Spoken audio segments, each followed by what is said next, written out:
No.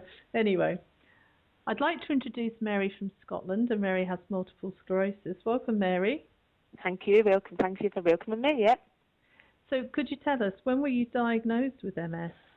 Well, I thought I was diagnosed, confirmed diagnosis 2009, but when I got my medical notes to get LDN, it was actually 2008 was a formal diagnosis Right. after a spell of optic neuritis and kind of vertigo, like dizziness, and then I lost the power of my left leg, not for long. You're talking hours, but it just went numb one day and wouldn't do what I wanted it to do.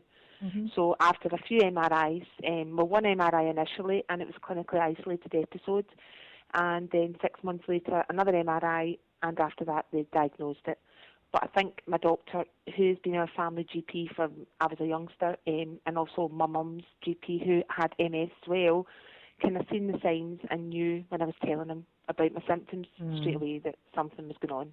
Yeah. So 3 years now, yeah, nearly 3 years. So yeah, but doing fine, thankfully. And coping as best I can, yeah. I'm doing fine, working full time still, and LDN's been a lifesaver for me, really it has, So I'm so delighted I started it, and with your help, you helped me along when I first initially got the prescription and everything, so yeah, that's been good. So, how did you manage to get a prescription? Did your own GP prescribe it for you? No, he didn't actually. At first, when I mentioned it to my neurologist at the Southern General, he totally foo-fooed it, didn't want to know. That was the first year, but when I went back the second year, I mentioned it to him again, and he said, well, there is indications, and he was more favourable for it, but he said, I can write a referral for you, for your GP, but it's up to your GP whether he prescribes.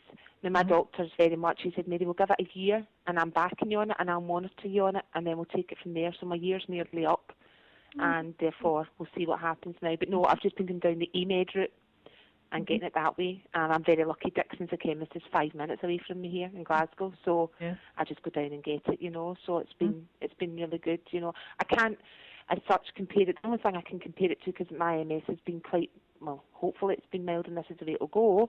I've not, well, if I've had a relapse, Linda, I'm unaware of it. It's not been enough to stop me in any way. Fatigue was a big thing.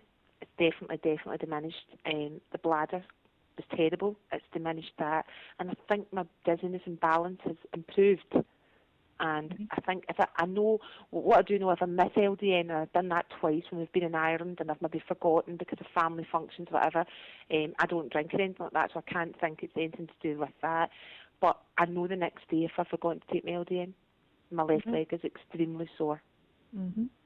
Did you have any introductory side effects when you first started? Do you know, I didn't at all, not at all. I started off gradually, 0.5, worked my way up. If I go beyond the 3.5, I find it's more pronounced, this left leg, which is strange. I don't know if that's in my mind or what, but I've tried it a couple of times to go up to 4 and then the maximum 4.5, but I've always went back to 3.5 and I've stuck at that. Well, a lot of people actually say that once they go past what's the optimum dose for them, they don't feel as good. So no, that funny, would isn't it? Make sense. It would. Yeah. Strange. But no, it's worked for me anyway. I wouldn't be without it. I'm not even going to chance going without it. I'm going to go with it. I was offered DMDs. I was fitting the criteria 2 years ago, but I went to the conference in Glasgow. I went along, and I'd lost my dad in between time, and I was really quite, the first year of it all, and I didn't go to the conference, but last year I did. I met yourself there, and I'll tell you, I spoke to Dr. Oh, he was the Irish doctor, and I can't remember his name now offhand. Dr. Pat Crowley. That's him.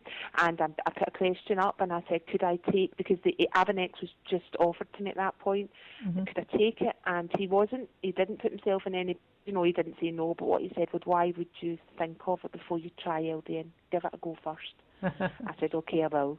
And I'm so glad I did, because the whole thing about, I'm not knocking the DMDs, I'm not at all knocking them, but it was worrying me the fact that I had to get my liver checked so much, and how toxic was the drug and things like that. So no, I'm sticking my LDN for the time being. Definitely. What would you say to other people who are contemplating starting? I think it's a safe generic drug. I think you've got nothing to lose, but possibly a lot to gain.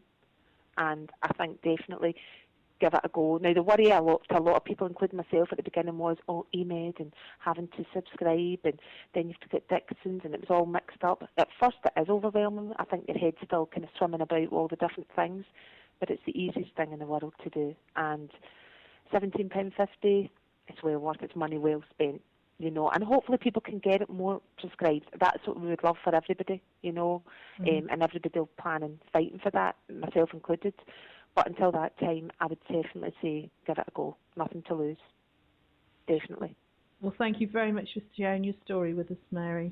Really appreciate it. Absolutely welcome. I hope it helps. Not at all. Thanks, Thank Linda. you. Okay, thanks a lot.